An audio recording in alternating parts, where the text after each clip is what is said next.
ಎಲ್ಲರಿಗೂ ನಮಸ್ಕಾರ. ಮಂಜುಶ್ರೀ ಕೈ ರುಚಿಗೆ ಸ್ವಾಗತ. ಇವತ್ತು ನಾನು ನಿಮಗೆ ರುಚಿಯಾದಂತಹ ಒಂದು ದೋಸೆ ರೆಸಿಪಿಯನ್ನು ತೋರಿಸ್ತಾ ಇದ್ದೀನಿ.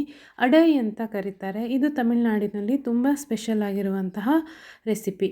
ಇದಕ್ಕೆ ನೀವು ಎಲ್ಲ ರೀತಿಯ ಕಾಳು ಬೇಳೆಗಳನ್ನು ತಗೋಬೋದು. ಆದರೆ ನಾನಿಲ್ಲಿ ದೋಸೆ ಅಕ್ಕಿ, ಉದ್ದಿನ ಬೇಳೆ, ಕಡಲೆಬೇಳೆ, ತೊಗರಿಬೇಳೆ, ಮಸೂರ್ ದಾಲ್, ಇಡೀ ಚೆನ್ನ ಅಂದರೆ ಕಾಬೂಲಿ ಚೆನ್ನ ಮತ್ತು ಹೆಸರು ಕಾಳನ್ನು ನೆನೆ ಹಾಕ್ಕೋಬೇಕು. ಒಂದು 7ರಿಂದ 8 ಗಂಟೆಗಳ ಕಾಲ ನೆನೆ ಹಾಕಿ ನುಣ್ಣಗೆ ರುಬ್ಬಿ ಹಿಟ್ಟನ್ನು ರೆಡಿ ಮಾಡ್ಕೋಬೇಕು. ಇದಕ್ಕೆ ಉಪ್ಪನ್ನು ಸೇರಿಸಿ ಹಾಗೆ ಕೂಡ ನೀವು ದೋಸೆಯನ್ನು ಹಾಕ್ಕೋಬೋದು. ತುಂಬ ಗರ್ಗರಿಯಾಗಿ ಬರುತ್ತೆ. ಆದರೆ ಅಡೈ ದೋಸೆಗೆ ಸ್ವಲ್ಪ ಮೇಲಿನಿಂದ ಮಸಾಲೆಗಳನ್ನು ಹಾಕ್ತಾರೆ. ಈ ಹಿಟ್ಟಿಗೆ ನಾವು ರುಚಿಗೆ ತಕ್ಕಷ್ಟು ಉಪ್ಪನ್ನು ಹಾಕ್ಕೋಬೇಕು. ಸ್ವಲ್ಪ ಅರಿಶಿಣ, ಇಂಗು, ಕೆಂಪು ಮೆಣಸಿನ ಪುಡಿ. ನೀವು ಕೆಂಪು ಮೆಣಸಿನ ಇಡೀ ಮೆಣಸನ್ನು ರುಬ್ಬುವಾಗಲೇ ಹಾಕ್ಕೊಂಡು ರುಬ್ಕೋಬೋದು. ನಾನಿಲ್ಲಿ ಸಪ್ರೇಟಾಗಿ ಕೆಂಪು ಮೆಣಸಿನ ಪುಡಿಯನ್ನು ಸೇರಿಸಿದ್ದೀನಿ. ಹಾಗೆ ಕೊತ್ತಂಬರಿ ಮತ್ತು ಜೀರಿಗೆ ಪುಡಿಯನ್ನು ಕೂಡ ನಾನಿಲ್ಲಿ ಹಾಕಿದ್ದೀನಿ. ಸೇಮ್ ನೀವು ಬೇಕಿದ್ದರೆ ಇಡೀ ಕೊತ್ತಂಬರಿ ಮತ್ತು ಜೀರಿಗೆಯನ್ನು ರುಬ್ಬುವಾಗಲೇ ಹಾಕ್ಕೋಬೋದು.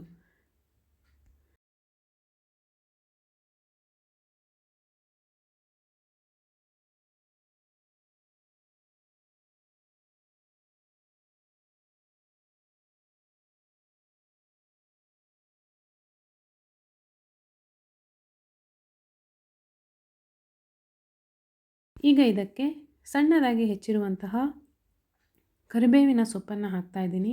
ಸಣ್ಣದಾಗಿ ಹೆಚ್ಚಿರುವಂತಹ ಈರುಳ್ಳಿಯನ್ನು ಸೇರಿಸ್ತಾ ಇದ್ದೀನಿ. ಹಾಗೆ ಸಣ್ಣದಾಗಿ ಹೆಚ್ಚಿರುವಂತಹ ಸಬ್ಬಸಿಗೆ ಸೊಪ್ಪನ್ನು ಹಾಕ್ಕೊಳ್ತಾ ಇದ್ದೀನಿ.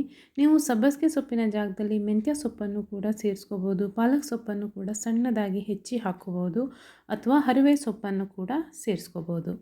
ಹಾಗೆ ಹಸಿ ಶುಂಠಿಯನ್ನು ನಾನಿಲ್ಲಿ ತುರಿದು ಹಾಕ್ಕೊಳ್ತಾ ಇದ್ದೀನಿ. ನಾವು ಕಾಳು ಬೇಳೆಗಳನ್ನೆಲ್ಲ ಹಾಕಿರೋದ್ರಿಂದ ಗ್ಯಾಸ್ ಆಗೋ ಚಾನ್ಸಸ್ ಇರುತ್ತೆ.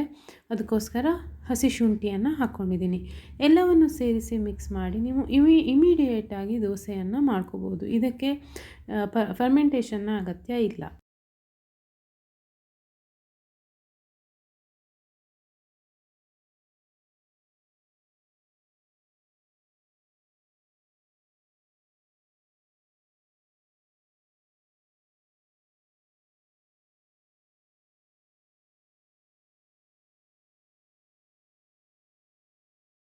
ಈಗ ದೋಸೆ ಹೆಂಚನ್ನು ಬಿಸಿ ಮಾಡಿ ಎಷ್ಟು ತೆಳುವಾಗುತ್ತೋ ಅಷ್ಟು ತೆಳುವಾಗಿ ದೋಸೆಯನ್ನು ಮಾಡಬೇಕು. ತುಂಬ ಗರ್ಗರಿಯಾಗಿ ದೋಸೆ ಬರುತ್ತೆ, ತುಂಬ ಚೆನ್ನಾಗಿರುತ್ತೆ. ಇದಕ್ಕೆ ನೀವು ಬರೀ ಮೊಸರು ಅಥವಾ ತುಪ್ಪದ ಜೊತೆಗೆ ಬೆಣ್ಣೆ ಜೊತೆಗೆ ತಿನ್ಕೋಬೋದು. ಚಟ್ನಿ ಜೊತೆಗೂ ಕೂಡ ಸರ್ವ್ ಮಾಡ್ಬೋದು. ಇದಕ್ಕೆ ತುಂಬ ಮಸಾಲೆ ಇರುವಂತಹ ಸೈಡ್ ಡಿಶ್ ಬೇಕಾಗಲ್ಲ. ಯಾಕೆಂದರೆ ಆಲ್ರೆಡಿ ನಾವು ಇದಕ್ಕೆ ಎಲ್ಲವನ್ನೂ ಸೇರಿಸಿರೋದ್ರಿಂದ ಇದುವೇ ತುಂಬ ಟೇಸ್ಟಿಯಾಗಿರುತ್ತೆ. ಸೊ ಸಿಂಪಲ್ ಆಗಿರುವಂಥ ಕಾಯಿ ಚಟ್ನಿ ಅಥವಾ ಬೆಣ್ಣೆ ಜೊತೆಗೆ ತುಂಬ ಚೆನ್ನಾಗಿರುತ್ತೆ. ಗಟ್ಟಿ ತುಪ್ಪದ ಜೊತೆಗಂತೂ ಸಖತ್ತಾಗಿರುತ್ತೆ. ಈಗ ಮೇಲಿನಿಂದ ತುಪ್ಪವನ್ನು ಹಾಕಿ ಎರಡೂ ಕಡೆ ಚೆನ್ನಾಗಿ ಬೇಯಿಸಬೇಕು.